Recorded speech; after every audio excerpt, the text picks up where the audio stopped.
cède donc la parole à nos conférencières qui vous feront part de leur expérience et de leurs trucs professionnels dans leur métier d'intervenant en milieu scolaire et dans le milieu de la santé.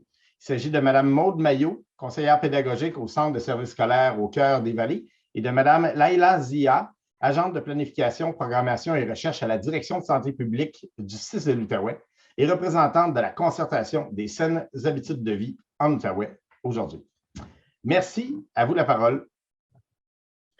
Bonsoir tout le monde, merci d'être en si grand nombre avec vous. Si vous me permettez, je vais prendre un petit temps pour partager mon écran avec vous. Donc, bonjour tout le monde, je suis vraiment très ravie d'être là aujourd'hui. Et Maud et moi, on va vous parler de comment s'épanouir dès l'entrée à l'école, les saines habitudes de vie et le développement global. Puis pour plonger dans le sujet, j'aimerais ça introduire cette présentation en vous parlant de qu'est-ce qu'on veut dire par les saines habitudes de vie. Donc, quand on parle de saines habitudes de vie ou de mode de vie sain, on fait référence aux comportements qui déterminent notre santé. Donc, autant notre santé physique que santé mentale. Et ces comportements-là sont liés à notre compréhension de la santé, de la responsabilité et du risque. Et ils sont façonnés par nos connaissances et par les ressources qui sont à notre disposition. Donc, jusqu'à un certain degré, c'est une sphère de notre santé sur laquelle on peut puis on devrait exercer un certain contrôle parce qu'en bout de ligne, ces comportements ont des conséquences sur notre santé et sur d'autres résultats de notre vie, comme par exemple notre épanouissement quand on transite vers l'école et notre réussite scolaire en bout de ligne. Donc, quand on parle de s'épanouir dès l'entrée à l'école, on vise également le développement global. Ce qu'on veut dire par là, c'est d'assurer le bien-être des enfants d'âge préscolaire tout en soutenant le développement de leur plein potentiel. On va privilégier les apprentissages qui sont actifs chez les jeunes enfants, qui sont en interaction avec leur environnement, qui va être stimulant, varié, qui va les inciter à se mobiliser dans tous les domaines de développement physique, affectif, social, cognitif et langagier. On va vous en parler au courant de notre conférence. Alors, pourquoi un programme cycle que vous voyez ici? En fait, c'est que l'avènement de la maternelle 4 ans, 1997-1900, l'avènement de maternelle 5 ans, temps plein, en 1997-1998, a amené un nouveau programme qui était daté de 2001. La maternelle 4 ans, temps plein, a eu un nouveau programme en 2014. Donc, en septembre 2021, il y a le nouveau programme cycle qui a été fondé suite aux anciens programmes maternelle 5 ans et maternelle 4 ans, ce qui veut dire que l'enfant qui est inscrit à la maternelle 4 ans a le même programme pendant 2 ans, sauf qu'il est évalué seulement à la maternelle 5 ans. Pour ce qui est de la maternelle 4 ans, il y a certaines différences dans les classes. À la fin, si vous voulez, je pourrais vous en parler. Le programme cycle de l'éducation préscolaire est grandement influencé et inspiré par le programme Accueillir la petite enfance. C'est le programme que votre enfant vit actuellement s'il fréquente un service de garde en milieu familial ou dans un centre de la petite enfance. On a constaté, suite à l'avènement du nouveau programme, que certains CPE pouvaient être davantage scolarisants. Donc, on est en train de voir un arrimage de pratiques pour pouvoir dire comment est-ce qu'on peut bien cheminer avec l'enfant vers l'école et non pas comment est-ce qu'on peut bien préparer l'enfant à l'école. Il n'y a aucun critère d'admissibilité pour aller à l'école. L'important, c'est que l'enfant soit bien dans son environnement et dans son développement.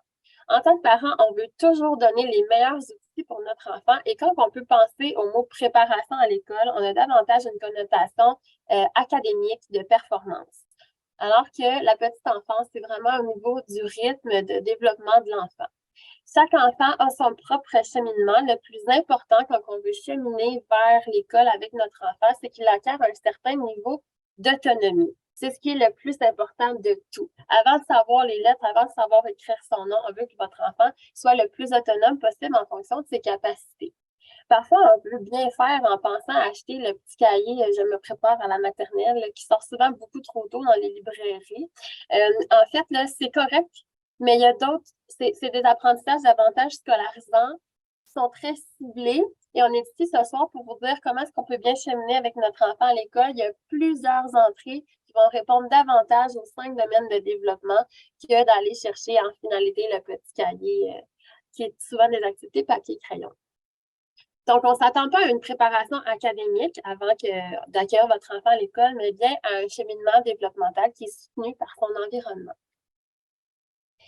Le mandat du préscolaire, c'est vraiment de favoriser le développement global de tous les enfants et on veut mettre en œuvre des activités préventives. C'est-à-dire qu'on fait des interventions universelles pour tous et on va avoir des interventions ciblées pour certains enfants. Il y a un aspect très important que je voulais vous présenter ce soir, chers parents, c'est que dans le programme, il y a un volet qui est de se mobiliser autour de l'enfant. On parle de la collaboration école, famille, communauté. Tantôt, Pierre, dans ta présentation, tu as cité ces mots. Eh bien, c'est prescrit par le programme. On prend compte également de la dimension culturelle des familles qu'on accueille et le soutien aux transitions est super important. Si votre enfant présentement est au CPE et rentre à l'école en septembre, il va vivre sa première transition. Si votre enfant est à la maternelle et qu'il s'en va en première année l'an prochain, il va vivre une deuxième transition.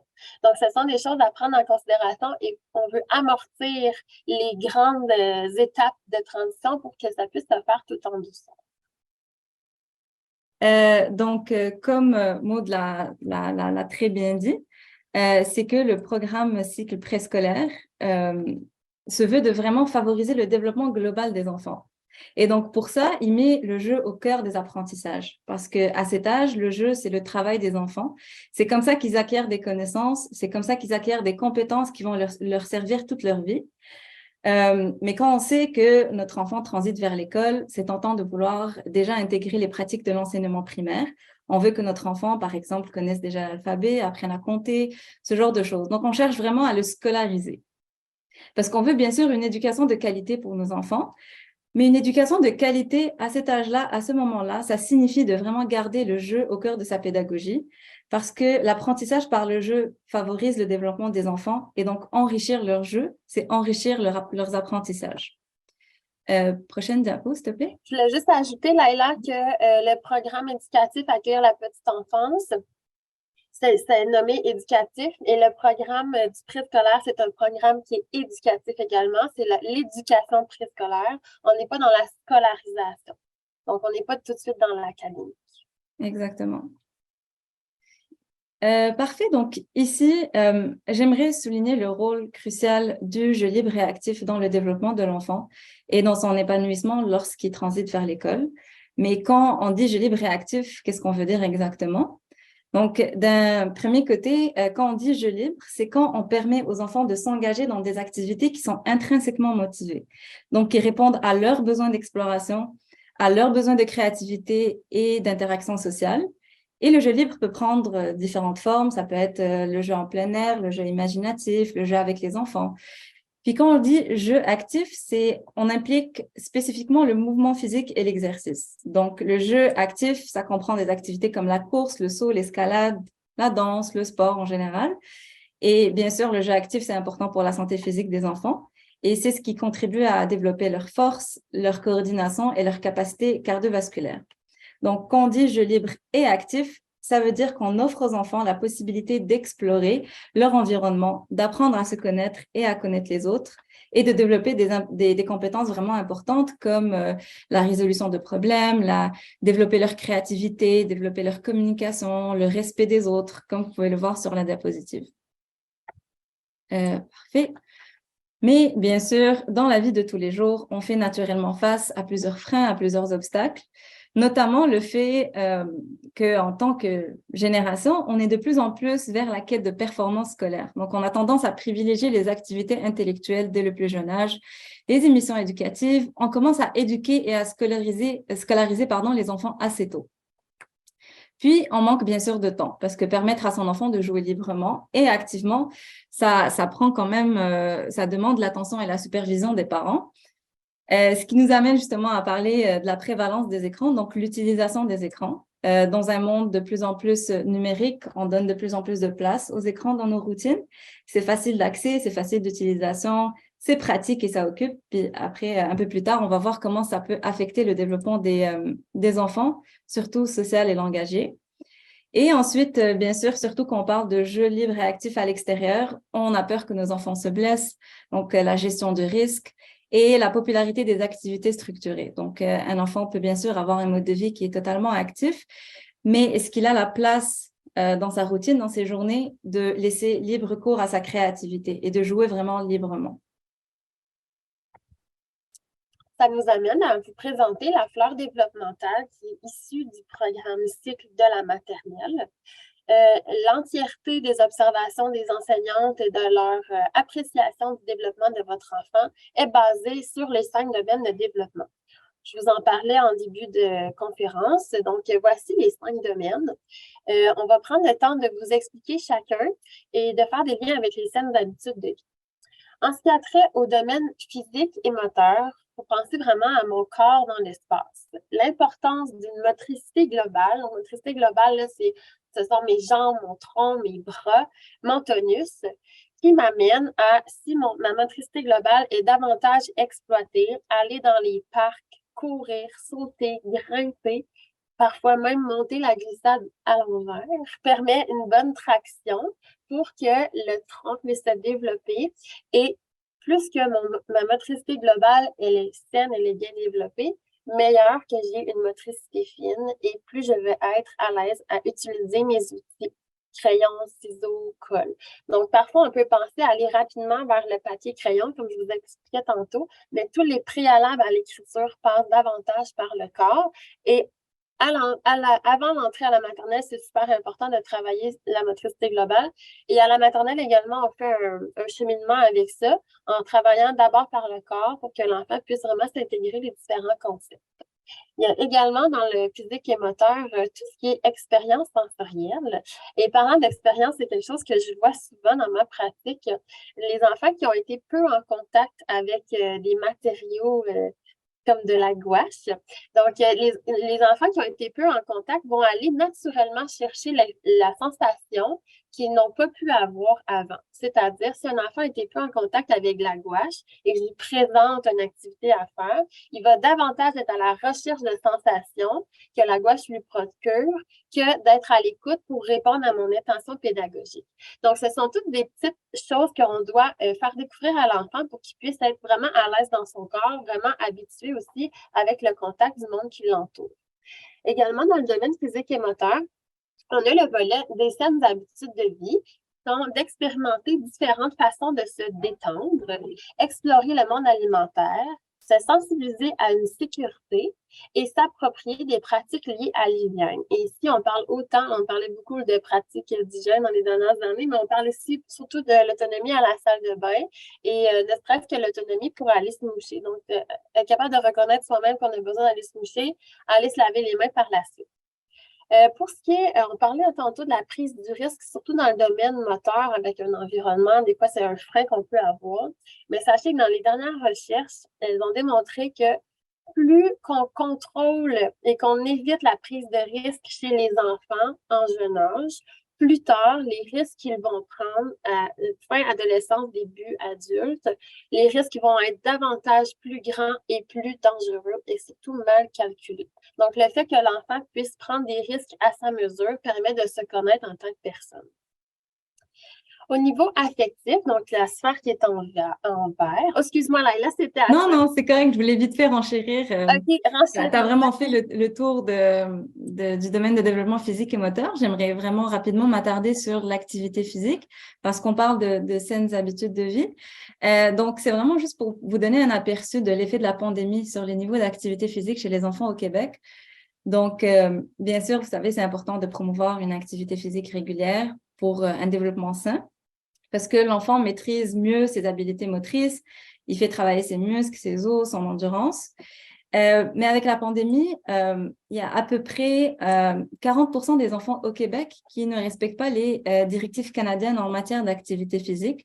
Donc, en fait, la pandémie, ce qui est arrivé, c'est que le niveau d'activité physique chez les enfants a baissé, leur niveau d'activité sédentaire a augmenté, puis il y a même leur qualité de l'alimentation aussi qui a baissé.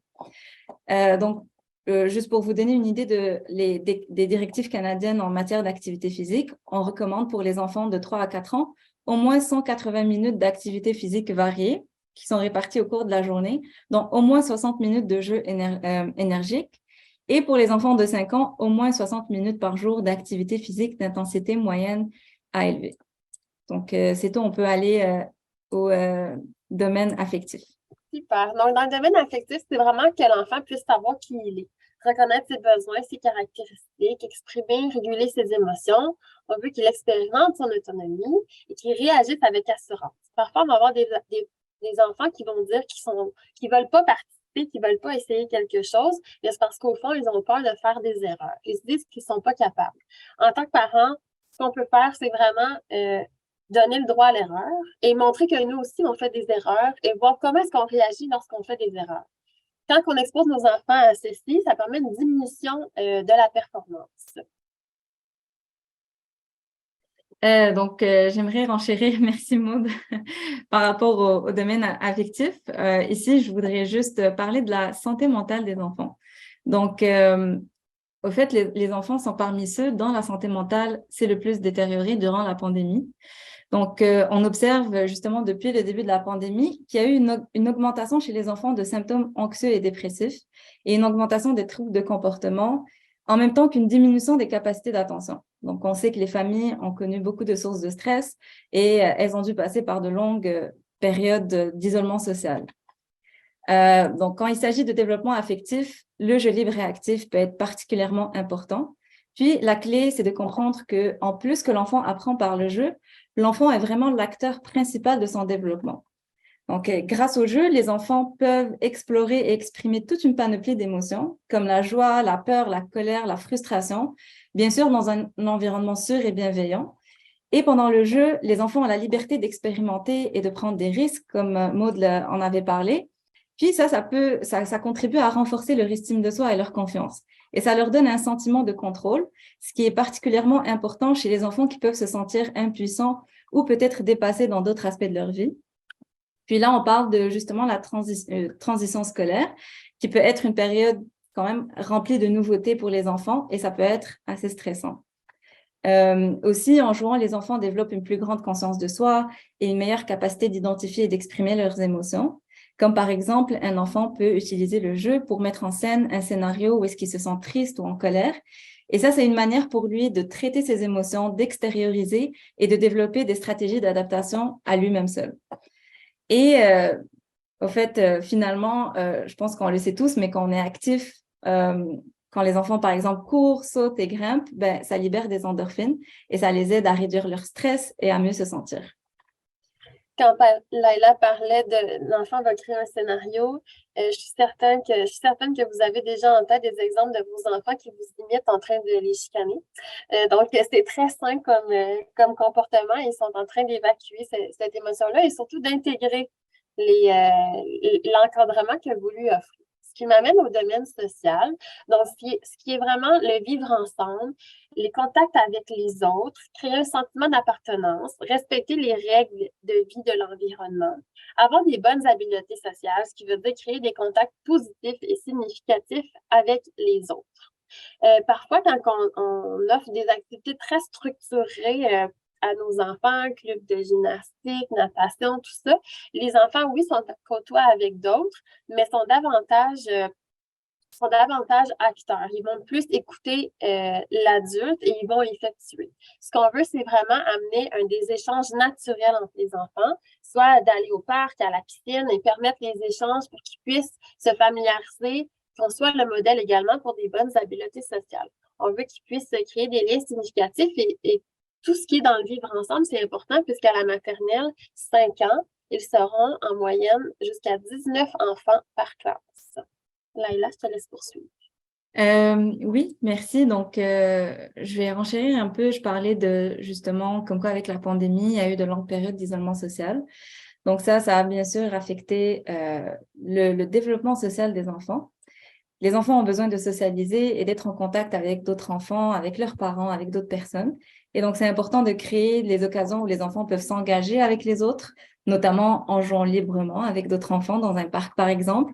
Ils peuvent mettre en pratique leurs compétences sociales. Ils apprennent à coopérer, à communiquer, à négocier et résoudre les conflits avec les autres. Puis, pour ce qui est d'agir sur ce domaine, en termes d'adopter des saines habitudes de vie, c'est important d'être conscient du temps passé devant les écrans, qu'il s'agisse de téléphone, tablette, télévision, etc. C'est que chez les enfants de 3 à 5 ans au Québec, il y a eu une hausse significative du temps passé devant un écran. Puis même avant la pandémie, il y avait à peu près 52% des enfants de 3 à 5 ans qui ne respectaient pas les directives en matière de temps passé devant un écran. Puis ces directives-là sont que pour les enfants de 2 à 4, le temps sédentaire passé devant un écran devrait être limité à peu près 1 heure. Et pour les enfants de 5 ans, ce même temps doit se limiter à 2 heures. Et les études montrent que l'utilisation excessive des écrans peut entraîner un retard dans le développement des compétences sociales, comme par exemple la capacité des enfants à lire les émotions et les signaux non verbaux. Et les enfants qui passent trop de temps devant les écrans peuvent avoir des difficultés à interagir avec les autres, et puis à résoudre des problèmes sociaux, c'est-à-dire résoudre des conflits, et ont des difficultés à développer des compétences en communication. On va en parler un peu plus en détail pour le développement langagier. Mais donc, c'est important de trouver un équilibre entre l'utilisation des écrans et le temps qu'on consacre à des activités qui sont plus sociales, ludiques et qui impliquent une interaction face à face avec les autres. Tout à fait. Ce qui nous amène dans le domaine langagier en mauve. Donc, il y a 2 sphères de langagière qu'on regarde. Il y a la sphère orale et la sphère écrite. À la maternelle, on va davantage mettre l'emphase sur l'oral afin que les enfants puissent échanger ensemble. Donc, on fait un lien aussi avec le domaine social, qui puissent acquérir des nouveaux mots. En ce qui a trait à la sphère écrite, on est beaucoup dans l'éveil à l'écrit. Donc, on ne veut pas seulement que l'enfant sache écrire son nom s'il est rendu là, mais on veut aussi qu'il ait accès à des livres pour qu'il puisse être vraiment en éveil. Les récentes recherches démontrent qu'un enfant qui est en milieu défavorisé, qui a eu peu d'exposition aux livres, a environ 500 mots de vocabulaire versus un enfant qui est exposé quotidiennement à une lecture à ses parents depuis ses 6 mois, qui a 2500 mots de vocabulaire. Donc, c'est très considérable. Donc, le fait de prendre le temps de lire une histoire à chaque soir, de l'intégrer à notre routine en tant que parent, c'est super gagnant pour votre enfant. Également, on veut créer un contact réel avec notre enfant lorsqu'il est devant les écrans.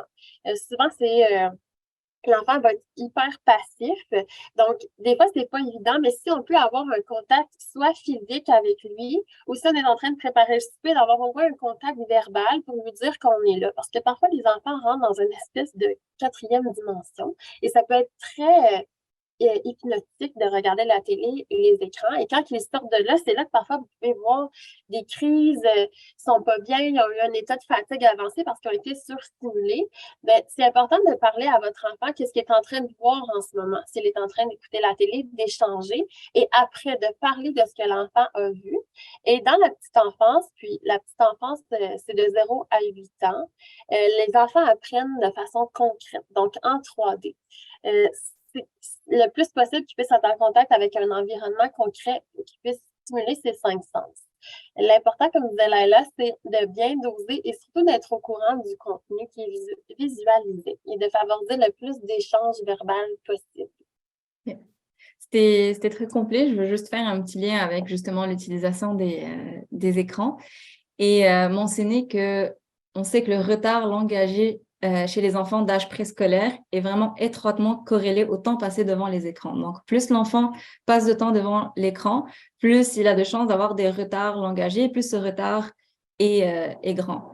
Donc, c'est juste, je réitère l'importance d'être attentif par rapport à la quantité de temps d'écran à laquelle les enfants sont exposés tous les jours. Mm-hmm. Pour terminer, on va vous présenter le domaine cognitif. C'est vraiment au niveau de l'organisation de la pensée, les stratégies, les connaissances de votre enfant, sa conception du monde. Parfois, ça peut être très drôle quand les enfants nous expliquent un phénomène à leur façon. Pensez aussi, quand on parle de stratégie, là, quand votre enfant décide de se faire un projet, là, il décide de faire une cabane avec la table de cuisine, les chaises, les couvertures, il doit penser au matériel qu'il va avoir besoin, comment est-ce qu'il va le placer, qu'est-ce qu'il veut intégrer à l'intérieur, est-ce que je mets mes toutous, est-ce que j'amène une lampe de poche. C'est toutes ces petites choses-là qui permettent sa conception de construction de concept. Donc, on peut aussi encourager l'enfant, s'il est dans son bain, il pense que c'est un bateau, de fournir cette espèce de créativité-là, d'imagination, d'embarquer avec lui. Ça peut être quand vous allez dans un parc ou dans une forêt, puis l'enfant fait semblant qu'il fait de la cuisine. Donc, d'amener justement avec des nouveaux mots de vocabulaire, d'amener différentes conceptions, puis de laisser place aussi aux petites idées farfelues qu'ils peuvent avoir. Ça augmente également leur confiance en eux. Laila, je te laisse. Merci. Donc, pour garder justement le jeu au cœur de nos réflexions, Mais en jouant, les enfants ont la possibilité, justement, comme Maud, tu en as parlé, d'explorer, d'expérimenter. Ils peuvent résoudre des problèmes de manière pratique et interactive. Et ce type d'engagement actif avec leur environnement, ça peut aider à promouvoir le développement de compétences cognitives importantes, comme par exemple les fonctions exécutives, la créativité, l'analyse critique. Donc, par exemple, les fonctions exécutives, c'est des processus cognitifs. C'est ce qui nous permet de planifier, d'organiser, d'établir des priorités et de réguler notre comportement en général. Puis pendant le jeu, quand les enfants jouent librement, ils doivent prendre des décisions. Ils se fixent des objectifs, ils gèrent leur temps, ils gèrent leurs ressources. Puis ça contribue significativement à leur développement cognitif. Et on peut parler aussi de créativité et d'imagination. Tu as parlé de jeux un peu, des idées farfelues, Maud, mais quand les enfants s'adonnent à des jeux d'imagination, par exemple, ils peuvent faire semblant d'être un super-héros ou n'importe quel personnage, mais ils doivent utiliser leur imagination pour créer et entretenir ce monde imaginaire. Puis ça, c'est pas facile. Ça prend de la cognition. Donc, oui, c'est tout. Merci, Laila. Donc, quand on vous parlait de développement global, c'est vraiment ces 5 sphères-là. Et votre enfant à la maternelle 5 ans va être évalué en fonction du développement de ces 5 sphères. La philosophie du préscolaire, c'est que chaque enfant se développe à son propre rythme et le jeu actif est tellement important qu'il est maintenant prescrit par le programme. Donc, c'est obligatoire d'offrir 2 périodes de jeu libre par jour à la maternelle, des périodes de 45 à 60 minutes dans lesquelles l'enfant peut jouer avec qui il veut, avec quoi il veut, dans ce qui est disponible et avec le temps qu'il veut, dans la plage horaire qui lui est offerte. Le jeu va permettre de soutenir l'enfant, peu importe son niveau de développement. Le processus développemental va être assuré au préscolaire et évidemment, les 5 domaines de développement sont d'importance égale. Donc, on met autant l'emphase sur le domaine physique et moteur, affectif ou cognitif et il se travaille en synergie. Donc, s'épanouir, c'est de devenir la meilleure version de soi-même, c'est grandir, se réaliser avec un environnement favorable. Telle une fleur qui a besoin d'eau, de soleil, de temps et d'attention, on veut offrir à votre enfant et on veut que vous offriez à votre enfant le meilleur environnement pour qu'il puisse s'épanouir. Donc, on voulait profiter de l'occasion pour vous présenter l'Observatoire des tout-petits. C'est un organisme québécois de recherche et de diffusion de connaissances. Puis c'est une ressource qui est vraiment précieuse pour vous, pour les parents de jeunes enfants. La mission de l'Observatoire des tout-petits, c'est de promouvoir le développement et le bien-être des enfants d'environ 0 à 5 ans. Donc, ça signifie que pour les informations et les ressources qui sont fournies, elles sont basées sur des recherches scientifiques et des données probantes. Donc, pour des parents, c'est vraiment une ressource de confiance. Et on peut y trouver vraiment une variété de sujets qui sont vraiment pertinents pour le développement et le bien-être de nos enfants. On voudrait terminer avec une petite vidéo qu'on veut vous partager. Je suis en train de partager mon écran, donc je vais aller voir si ça fonctionne. Alors, la modératrice Francine, juste me confirmer que tout est OK. Est-ce que vous voyez en ce moment la vidéo, Francine?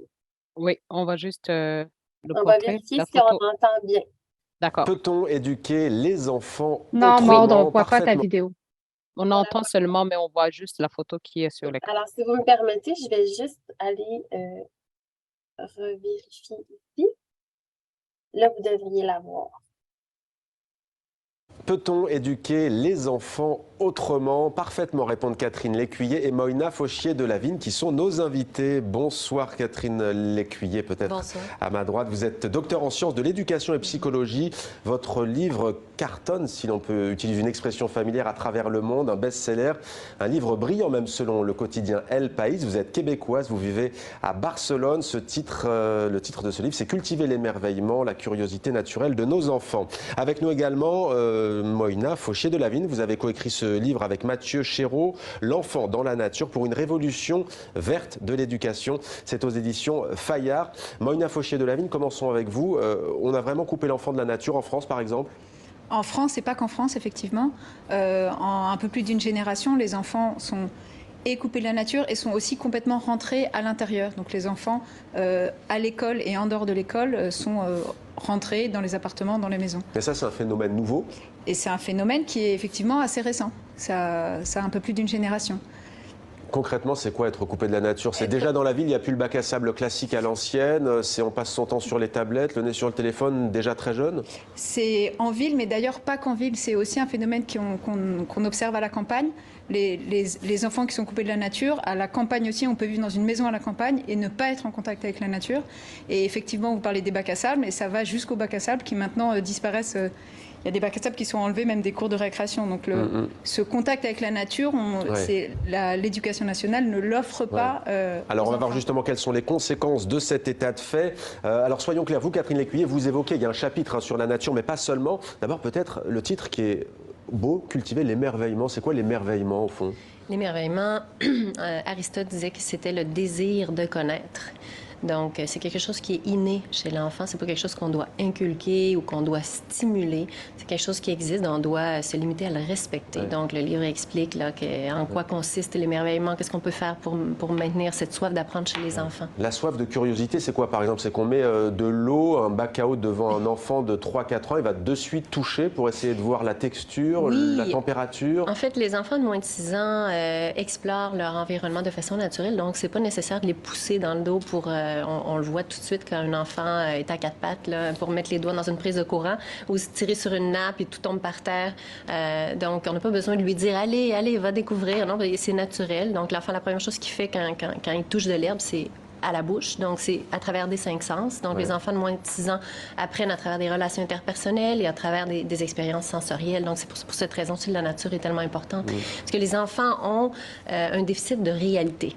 Donc, ils sont souvent devant un écran. Donc, leur monde est un monde qui est plat, qui est en 2 dimensions. Donc, ils ont perdu cette 3e dimension-là, cette profondeur-là. Les enfants ne connaissent pas la réalité à travers de la réalité, sinon à travers du monde des ombres de la caverne de Platon. Donc, des fois, ils n'ont jamais vu une vache. Ils l'ont vue sur la tablette, mais ils ne l'ont pas vue en réalité. Donc, ils ne savent pas c'est quoi une vache. Ils ne l'ont pas sentie, ils ne l'ont pas touchée. Quelles sont les conséquences de cela, à votre avis, pour l'enfant, pour l'écolier, le collégien, le lycéen? Effectivement, c'est un déficit de monde réel, un déficit de développement physique par les 5 sens, parce qu'on se développe par les 5 sens, on se développe en interaction, on se développe en communication avec des autres êtres humains et êtres vivants en général. Donc si on n'a pas ce lien et si on n'a pas ces interactions, il manque vraiment quelque chose à notre développement. Et ça développe des maladies aussi, obésité, hypertension, dépression, troubles du comportement également. Ça, c'est des choses que vous avez pu constater? Effectivement, il y a une augmentation de beaucoup de ces troubles. Et on connaît, on sait les problèmes que causent les écrans par rapport à la surstimulation, au manque de sommeil, à la sédentarité, aux problèmes de concentration. Et on sait à l'envers, il y a une multitude d'études qui ont été faites sur les bénéfices du contact de la nature, qui sont exactement l'opposé par rapport aux capacités de concentration, qui développent ça facilite l'activité physique, ça encourage l'activité physique, ça encourage la créativité. Et donc, on a vraiment... ça pourrait être presque un antidote à ça, quelque part.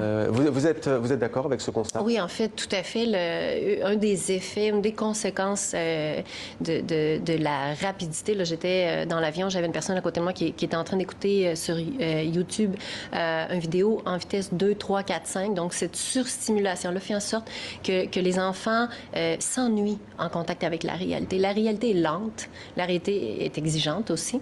Donc, les enfants sont ensuite incapables de s'adapter à la vie ordinaire, à la vie quotidienne. Donc, ils ont difficilement une conversation avec leurs parents. Ils ne sont pas capables de manger tranquillement en silence. Donc, ils ont toujours la nécessité d'être sur leur téléphone intelligent. Avec une attention constamment sollicitée par les écrans. Tout à fait. Je me souviens, une professeure d'Alicante qui me racontait une histoire des enfants de 3 ans dans sa classe. Elle racontait une histoire, puis il y en a une qui se lève et dit « Ce que tu me racontes, ça ne m'intéresse pas. » Passa en espagnol. Donc, passe à la page suivante. Non? Donc, les enfants sont habitués à cette rapidité. Le mouvement perpétuel et la rapidité. Alors, vous donnez l'exemple du Danemark dans votre livre Moina Fauché de la Vigne. On va voir des images d'ailleurs de la forêt danoise où l'on dispense des cours au sein même de la forêt. Parlez-nous de ce pays du nord de l'Europe. Alors, c'est les écoles en forêt, enfin les maternelles en forêt, ça a commencé là-bas. C'est pour ça que j'avais fait un reportage là-bas, mais maintenant, ça c'était il y a 60 ans que ça a commencé, et maintenant ça existe à peu près partout dans le monde, mais ça commence aussi en France. Et donc c'est des écoles où, au lieu que l'enfant soit toute la journée en classe entre quatre murs. Ils passent toute la journée dehors où il y a un environnement qui est mouvant, qui peut être lent, qui peut être rapide, qui en tout cas offre beaucoup de possibilités et où il peut y avoir du calme aussi. Et où on a beaucoup moins de contraintes que dans une salle de classe. Et donc, ces écoles au Danemark, il y en a, c'est 20% des écoles qui sont comme ça là-bas, et c'est quelque chose qui fait complètement partie du système et qui est complètement accepté déjà là-bas. Et dans l'apprentissage, ça apporte quoi justement, cet émerveillement dans la famille par exemple, ou au quotidien, qu'est-ce que ça apporte dans l'apprentissage? Il y a une relation directe entre l'attention et l'apprentissage. Donc, c'est impossible d'apprendre si on n'est pas capable de porter attention à ce qu'on voit, à ce qu'on lit. L'attention, on dit en neurosciences, une fonction exécutive qui est tout à fait nécessaire pour l'apprentissage. Donc, c'est tout à fait en lien avec ça. Si les enfants ne sont pas capables de porter attention, c'est vraiment dramatique au niveau de l'école. Dans beaucoup de pays francophones, pas seulement la France et la Belgique, peut-être dans une moindre mesure d'ailleurs dans la province francophone canadienne, le Québec, on parle de décrochage scolaire. Qu'est-ce qui a changé selon vous entre l'enfant d'il y a 10 ans et aujourd'hui? En fait, le décrochage scolaire, on pourrait dire qu'il y a plusieurs causes. C'est pas seulement dû à ce que je vais expliquer, là, mais le fait qu'on ait de la difficulté à faire des efforts, c'est en lien aussi avec cette question-là, parce que maintenant, on a tout à un clic. Donc, on a juste besoin de cliquer. Donc, pour les enfants, ça, c'est vraiment... c'est une motivation artificielle externe. Donc, la motivation, le désir d'apprendre, c'est quelque chose qui naît à l'intérieur. C'est quelque chose qui est très profond. Donc, ce qu'on fait, c'est qu'on endort le désir d'apprendre avec cette surstimulation externe. Et j'ajouterais aussi, à part de la nature, la surconsommation. Donc, les enfants ont tout ce qu'ils veulent avant même de le désirer. Ça, c'est vraiment un problème, là. Alors, selon les études récentes d'un biologiste, non pas danois, mais suédois, les enfants en contact quotidien avec la nature sont moins malades, plus sociables et ont une meilleure concentration. La concentration qui permet donc de développer des processus cognitifs qui permettent de mieux apprendre aussi, selon vous? C'est effectivement un point central par rapport à une réussite scolaire, même si ce n'est pas le seul objectif pour l'éducation des enfants. C'est pas juste la réussite scolaire, on pourrait être plus ambitieux que ça. Mais effectivement, la concentration, c'est un point qui est. Mais on a le sentiment que la nature important. fait peur aujourd'hui, par exemple en France, je ne sais pas si vous l'avez au Québec ou à Barcelone, mais il y a l'acrobranche, on dit ça aux enfants, mais autant aller à la forêt, on a envie de dire. Alors on ne dit pas, si des enseignants et des enseignantes nous regardent, qu'on n'emmène plus les enfants à la forêt ou en classe de découverte et en classe de neige, mais on a le sentiment qu'on y va moins. C'est vrai ça? Ah, on y va moins, il y a moins de classes découvertes, et on sort beaucoup moins, parce qu'effectivement, il y a il y a une vraie phobie du risque qui fait qu'on prive les enfants de beaucoup d'opportunités et d'un apprentissage du risque qui est essentiel pour se développer. Ici, donc, cette vidéo vient vraiment appuyer notre conférence. On l'a bâti, ensuite on est tombé là-dessus, puis on s'est dit il faut qu'on le partage aux parents. Donc, c'est vraiment une belle ressource, Catherine Lécuyer. On vous explique. Oups, pardon. Alors, je vous ai également donné d'autres références, chers parents, pour vous à l'écran ici. Ce sont des balados, donc ça peut être très intéressant à écouter lorsqu'on est en voiture, en soirée, qui est vraiment des balados sur la parentalité, également des ouvrages papier, des livres. Puis quand on parle de dehors, il faut arrêter de penser la montagne tremblant, la forêt. On peut seulement aller dehors dans notre quartier, explorer, observer les arbres, les nuages, les lignes sur le trottoir. Donc, vraiment, et aussi avec la Fondation CHU Sainte-Justine qui offre des super bons référents qui sont environ d'une centaine de pages, ça se lit super bien. Et évidemment, les ouvrages de Catherine Lécuyer également. Donc, prendre le temps avec son enfant pour permettre son épanouissement, c'était le but de notre conférence de ce soir. Nous vous remercions beaucoup de votre présence.